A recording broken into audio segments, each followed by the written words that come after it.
ஏன்னா இவ்வளவு தூரம் அது இவ்வளவு தூரத்துக்கு எடுத்துக்கிறீங்க? அப்படி இல்ல சார், இப்போ நாங்க உடம்பு சரியில்லாம இருக்கோம் சார்.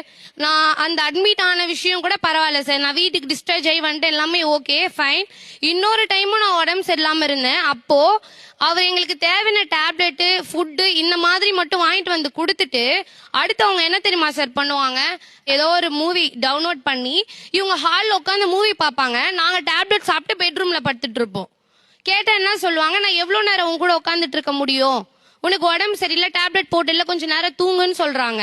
ஆனா இவங்களுக்கு உடம்பு சரியில்லைன்னா நாங்க வெந்நீர் வச்சு கொடுக்கறதுல இருந்து, இவங்களுக்கு கால் அமைக்க விடுறதுல இருந்து, இவங்களுக்கு தேவையான ஃபுட்டு ப்ரிப்பேர் பண்ணி கொடுக்கறதுல இருந்து, இப் சப்போஸ் அவங்களுக்கு ஃபீவரா இருந்துச்சுன்னா அவங்களுக்கு கஞ்சி வரைக்கும் நாங்க வச்சு கொடுக்குறோம் சார். கஞ்சி நாங்க சாப்பிட முடியாது, பட் அவர் ஃபீவரா இருக்காரு, அவர் கஞ்சி தான் சாப்பிட முடியும். பட் அதே கஞ்சி நானும் என் குழந்தைய சாப்பிட வேண்டிய அவசியம் என்ன இருக்கு? இருந்தாலும் நாங்க சாப்பிடுறோம். அவரை விட்டு நம்ம எப்படி தனியா வேற ஏதாவது குக் பண்ணி சாப்பிட முடியும் அப்படின்னு நாங்க நினைக்கிறோம். ஒரு ஹாஸ்பிட்டலைஸ்டா இருக்காங்கன்னா அவங்க கிட்ட அந்த மாதிரி எந்த ஒரு கேரிங்கும் நம்ம எதிர்பார்க்க முடியாது சார். கேர்ள்ஸை விட பாய்ஸ் ஹாஸ்பிட்டலைஸ்டா இருக்கும்போது ஒருத்தரும் அந்த மாதிரி கேர் பண்றது கிடையாது.